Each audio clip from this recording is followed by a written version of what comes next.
예, 돈 잘 버는 증권맨에게 듣는다 시간입니다.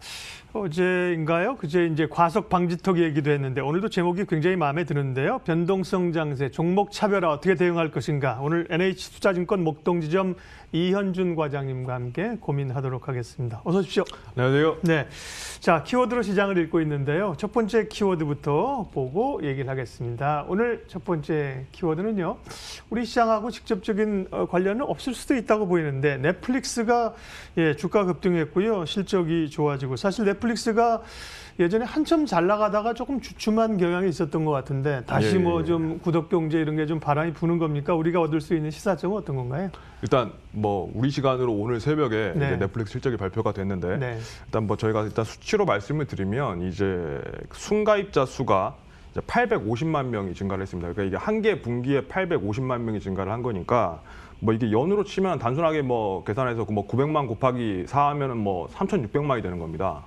거의 뭐 한 나라가 그러네요. 가입을 하게 되는 네. 그런 꼴이라고, 물론 이건 단순 대입이지만 네네. 충분히 굉장히 좀 파급력이 있다라고 보시면 되는데 이게 예상치 대비해서 30%가 증가한 수치예요. 그러니까 완전히 시장 예상을 비트했다라고도 할 수 있겠고, 그리고 또 이런 어떤 순가입자 수가 계속해서 증가함으로써 이제 현금 흐름이 또 개선이 되면서 이런 부분을 넷플릭스가 실적 발표를 하면서 발표를 했습니다. 우리가 잉여 현금 흐름이 개선이 됐기 때문에 앞으로 자사주 매입 등과 같은 주주 가치의 향상에 더 힘을 쓰겠다라는 얘기를 직접 또 어나운스를 하면서 이러한 부분들이 또 시간의 급등으로 또 이어지게 되고 있는 국면인데, 이제 아시겠지만은 이제 넷플릭스 자체 이 실적이 뭐 좋게 나온 것도 있습니다만은 이 넷플릭스가 벌써 이제 국내 미디어 컨텐츠 시장에 끼치는 영향력이 굉장히 크다는 점 뭐 너무나 아마 잘 알고 계실 거예요. 이제 그러한 부분들을 저희가 근데 아직까지도 이제 사실 제가 얘기를 나눠보고 이 미디어 컨텐츠 업종에 대해서 말씀을 드렸을 때 많이 올랐다. 이게 좀 이미 많이 올랐는데 지금부터 뭐 다시 들어가도 되느냐라는 말씀을 하시는 분들이 계셔서 오늘 좀 수치로 좀 제가 좀 말씀을 드리고자 합니다. 현재 지금 이제 미국 기준으로 넷플릭스가 이제 1억 7천만 명의 시청자를 지금 확보를 하고 있거든요. 그러니까 미국 인구가 전체가 3억 3천만 명인데 그중에 50% 이상이죠. 그러니까 50% 이상이 지금 넷플릭스를 시청을 하고 있고요.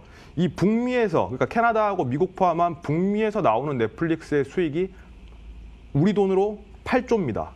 그러니까 75억 달러고요. 우리 돈으로 8조 원을 북미에서만 걷어들이고 있는 상황입니다. 이제 국내의 경우, 그러면 우리나라에는 얼마나 큰 영향을 미칠 것인가? 국내의 경우에는 작년 기준, 2020년 기준으로 넷플릭스가 카드 결제 대금만 지금 발표가 나왔는데 이 부분이 5,173억입니다. 우리나라 대한민국에서 5,173억을 카드로만 결제를 하게 되는 거고요. 그리고 다른 수치까지 합산하면은 우리나라에서만 6천억에 육박하는 수익을 넷플릭스가 거둬들이고 있어요. 그러니까 이러한 부분들에 대해서 여러분들이 이 수치를 들으셨을 때 어떤 느낌이 오시는지 한번 좀 생각을 해보실 필요가 있고, 그리고 작년 기준으로 넷플릭스가 이제 국내 콘텐츠 관련 투자를 3천억 정도 이제 진행을 했습니다. 그래서 이러한 3천억 정도의 투자도 어마어마한 투자라고 생각을 했는데 지금 넷플릭스 발표 전망치로 보게 되면은 올해 아시아 투자를 2배 이상 늘리겠다. 사실 이제 북미 지역에서의 어떤 가입자 캐파가 한계치에 다다랐다. 그러니까 조금씩 이제 증가는 계속 하겠지만은 여기서 굉장히 좀 성장 속도가 슬로우해진 가운데 이제 해외 성장에 좀 주목을 하겠다라는 게 지금 넷플릭스의 입장이고요. 그래서 이러한 부분들을 아시아 투자의 공격적인 투자, 2배 이상의 투자가 되기 때문에 작년에 3천억인데 지금 올해 국내 기준으로 최소 7천억에서 많게는 8천억 중반대 컨텐츠 투자를 할 것으로 좀 예상이 됩니다. 이게 순수하게 우리나라 기준입니다. 우리나라만 가지고 8천억을 투자를 하겠다는 거예요. 그러니까 지금 그동안은 이제 미디어 컨텐츠 업체들이 방송 3사를 중심으로 이제 종편 일부 이런 어떤 드라마 제작이라든지 그리고 이제 소폭의 영화 이런 어떤 한계가 있는 어떤 시장에서의 어떤 성장을 구가해 왔는데 지금 시점에서는 이런 어떤 넷플릭스 투자만 가지고도 기존에 진행돼 왔던 국내 투자 전체에 육박하는 수준의 투자가 새로 생긴 겁니다. 그러니까 갑자기 수요가 2배가 늘었다. 이렇게 보시면 엄청난 이제 업사이드가 있게 되는 거고 여기서 플러스 알파가 있습니다. 뭐 이제 많은 분들이 또 얘기를 하셨겠지만 넷플릭스의 대성공을 여태까지 본 미국의 기업들이 이 넷플릭스를 벤치마킹을 시작을 하는 거죠. 뭐 디즈니나 그렇죠. 네. 예, 이름만 들어도 또 넷플릭스에 준하는 기업들, 이제 디즈니 플러스 그리고 아마존 프라임, 그리고 애플도 마찬가지로 원래 애플 TV 서비스가 있었는데 우리나라에서는 사실 애플 TV가 이제 좀 뭐 수입 제한이라든지 그리고 또 국내에서 정식 서비스를 안 하고 있어서 한계가 있었는데 이 애플 TV도 공격적으로 이제 들어오게 되고요. 가장 유명한 게 이제 HBO Max입니다. 그러니까 이제 미국 최대 통신사 AT&T의 자회사이죠. 그리고 이제 관계사로 워너브라더스, 이제 세계 최고의 이제 영화 제작 및 배급을 하는 워너브라더스까지 관계사로 가지고 있는 이 HBO Max까지 이제 국내 진출이 올해 예상이 되고 있는 상황이기 때문에 이 OTT 기업들이 계속해서 늘어나고 있는데 특히 이제 HBO Max 같은 경우는 미국 시장에서 드라마 1위 업체였어요. 원래도 넷플릭스보다 큰 기업이었는데 지금은 이제 넷플릭스가 추월을 하게 됐고요. 향후 이제 디즈니 플러스와 함께 굉장히 좀 공격적인 투자를 하게 될 것이다. 그리고 여기서 또 디즈니 플러스 관련해서도 또 질문들이 있으신데 이게 디즈니 플러스가 이미 30개국에 9천만 명 이상의 시청자를 지금 확보를 한 상황이고 디즈니 플러스가 단순하게 뭐 아동들만 하는 게 아니라 스타워즈 그리고 마블 시리즈, 뭐 어벤져스로 대표되는 마블 시리즈, 뭐 대표적으로 아이언맨, 스파이더맨 같은 게 있죠. 그리고 내셔널 지오그래픽도 디즈니 플러스 채널이에요. 그래서 이러한 부분들이 이제 국내에 공격적인 투자가 또 들어오게 된다면은 뭐 정확하게 지금 뭐 단정 짓기는 어렵겠습니다만은 넷플릭스에 준하는 투자가 또 국내 투자에 또 연결될 수가 있다. 좀 이렇게 보시면은 아마 지금 미디어 콘텐츠 업종을 바라보시는 어떤 시각이 달라질 수 있을 것 같아요. 오늘 저희 시간에 처음 오셨는데요. 콘텐츠를 굉장히 힘주어서 얘기하셔서 뭐 늘 시간이 제한이 되어 있습니다만 쭉 말씀하시는 거 계속 들었습니다. 콘텐츠 굉장히 좋게 보시면 국내는 사실 뭐 요즘 스튜디오 드래곤이 좀 먼저 움직였고 CJ ENM이 움직이지 콘텐츠 기업들이 사실 많이 오른 것도 없습니다. 그러면 이제 넷플릭스 얘기하신 거는 국내 콘텐츠는 어떤 게 관심이 있으실까 하는 건데 다음 키워드가 관련이 있어서 다음 키워드를 보고 얘기하겠습니다. 두 번째 키워드는요. 네, 쿠팡의 나스닥 상장 얘기인데 쿠팡의 나스닥 상장 관련해서는 국내 배송을 담당하는 업체라든지 뭐 동방 이런 종목 좀 급등을 했다 급등락이 있었잖아요. 근데 쿠팡의 나스닥 상장을 K 콘텐츠와 연결하는 건 어떤 연결고리인가요? 네. 예.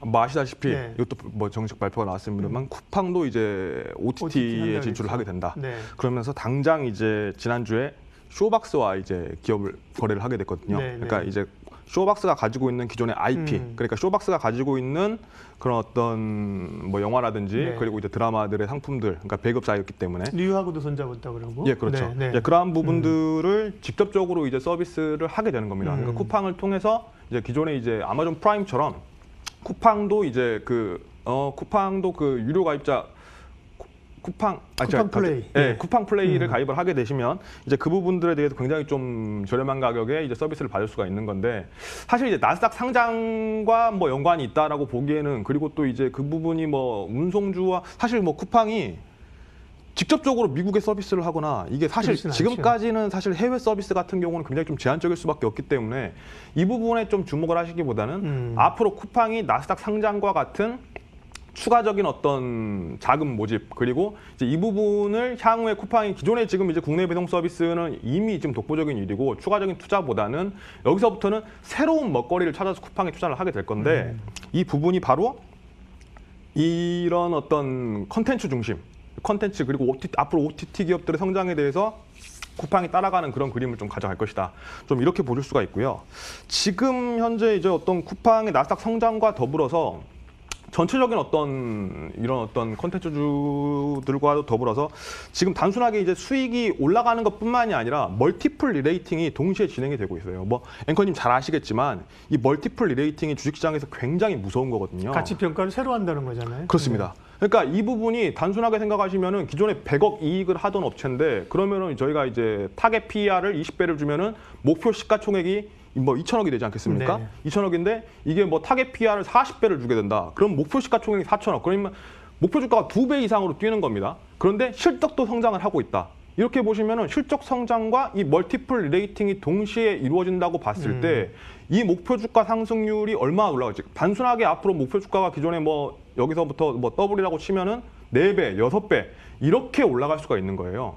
이렇게 배 단위로 올라갈 수가 있기 때문에 이러한 멀티플 리레이팅을 동시에 한번 주목하실 필요가 있다라고 또 말씀을 드리고 싶고 그리고 이제 뭐 쿠팡 나스닥 얘기가 또 나왔습니다만은 또 직접적으로 좀 저희가 직관적으로 좀 말씀을 드리고 싶은 거는 자 차트를 한번 보면서 설명을 드리고 싶어요. A 스토리 아마 지금 이제 많이 보셨을 거예요. 예, 지금 미디어 최근에 콘텐츠 좀 대장주인데 주목받죠. 예. A 스토리 차트를 한번 보여주게 되시면 네. 이 A 스토리가 작년 8월 7,000원대에서 현재 지금 6배에서 7배 가까이 올라와 있는 상황입니다. 많이 올랐네요. 네, 엄청나게 네. 올라있죠. 그런데 그러면은 이 A 스토리 주가를 보시게 되면은 이 7,000원부터 지금 뭐 7배 정도 상승을 한 거죠. 그런데 과연 그럼 A 스토리가 과연 고평가냐? 아닙니다. 지금 전혀 고평가라고 말씀드리기는 어려워요. 지금 이게 중국의 아이치로부터 이제 그런 어떤 해당 수익이 나는 상황인데 이제 올해 영업이익을 이제 110억 이상을 예상을 하고 있어요. 이것도 최소한입니다. 거기에 A-스토리가 추가적으로 앞으로 다른 기업들과의 어떤 계약을 맺을 수가 있다. 그리고 IP가 또 다른 가격으로 또 추가 수출을 해외 진출을 할 수 있다라고 봤을 때에는 추가 수익이 충분히 더 날 수 있는 상황이거든요. 예, 그러면 관심주를 조금 더 압축을 해봐야 될 텐데요. 국내 결국 이제 컨텐츠 첫 번째 키워드도 컨텐츠였고 두 번째도 컨텐츠인데 주목해서 볼 만한 기업은 어디예요? 예. 사실 뭐 다들 많이 올라 있다고 생각을 하시지만은 충분히 지금과 같은 시각으로 좀 바꿔 보신다면은 접근해 보실 수가 있다라고 보시면 될 것 같고요. 지금 뭐 화면에도 잘 나오고 네. 있습니다만은 일단 뭐 대표적으로 스튜디오 드래곤과 뉴 그리고 펜 엔터테인먼트와 같은 종목들이 상대적으로 좀 저평가라고 볼 수가 있겠습니다. 네. 콘텐츠 얘기를 많이 하셨는데요. 기대해 보도록 하겠습니다. 세 번째 키워드도 확인을 할게요. 세 번째는요. 네. 바이든 행정부 취임이 됩니다. D-1일. 우리 시간으로는 이제 오늘이 현지 시간으로 이제 오늘인 거죠. 관련주 이제 친환경이나 이런 걸 텐데요. 주목해서 또 이제 사실 뉴스에 좀 팔아라 아닌가 싶기도 하고 고민은 살짝 되는데 좋게 보시는 종목 섹터 좀 얘기해 주세요. 사실 정답은 좀 말씀하신 것 같아요. 네네. 뉴스에 팔아라. 네. 이 부분이 저는 좀 더 이쪽에 가까운 의견입니다. 물론 추가적인 성장, 지금 유동성이 너무 크기 때문에 뭐 추가적인 뭐 상승이 나올 여지가 아직은 남아 있다고도 얘기할 수가 있겠습니다만은 먼저 키 포인트는 오히려 취임식 자체보다 이 지난 5일이었죠. 조지아주 선거가 저는 포인트였던 것 같아요. 네. 그래서 조지아주 선거에서 사실 전통적인 어떤 공화당 강세 지역에서 민주당 당선자가 나오면서 이 블루 웨이브가 현실화가 됐다. 대통령도 민주당, 하원도 민주당, 상원도 민주당. 그렇게 되면서 이런 어떤 민주당의 어떤 전략들이 힘을 받을 것이다라는 것이 이미 주식시장에 사실 선반영이 됐습니다. 그러면은 과연 취임식에서 어떤 얘기가 나올까? 이 부분에 대해서 너무 주목하시기보다는 일단 뭐 저희가 이미 다 뭐 바이든 수혜주로 언급이 됐던 종목들이죠. 뭐 말씀드리게 되면은 수혜 업종으로 전기차, 그리고 풍력, 태양광, 그리고 기계, 전력인데 이 부분이 뭐 미국 내 인프라 투자와 연결이 되고 그리고 신재생 에너지 투자. 저희가 이제 주식시장에서만 압축해서 보자면 이렇게 좀 두 가지로 압축을 해볼 수가 있을 것 같아요. 이 해당 섹터들이 얼마나 올랐는지는 아마 다 아실 거예요. 그렇기 때문에 이 섹터들 자체에 대해서는 굉장히 지금부터는 종목별 차별화 장세가 나올 수밖에 없다. 해당 섹터라고 해서 다 올라가는 것보다는 이 종목별로 해서 굉장히 좀 수익률이 갈릴 가능성이 높고 그리고 오히려 상대적으로 지금부터는 차익 실현 물량들이 나올 가능성에 대해서도 좀 염두에 두셔야 됩니다. 네, 큰 흐름으로야 이제 다시 좀 뭐 친환경이나 바람이 일 수 있겠지만 단기적으로는 또 생각해 볼 게 많습니다. 오늘 NH투자증권 목동지점 이현준 과장님 함께했는데요. 뭐 시간이 제한적이어서 몇 마디 하다 보면 시간 다 갑니다. 오늘은 이제 콘텐츠 쪽을 좀 힘줘서 얘기하신 거를 좀 포인트로 잡겠고 다음에 또 기회 되면 다른 얘기 해주세요. 이현준 과장님 함께했습니다. 고맙습니다. 감사합니다.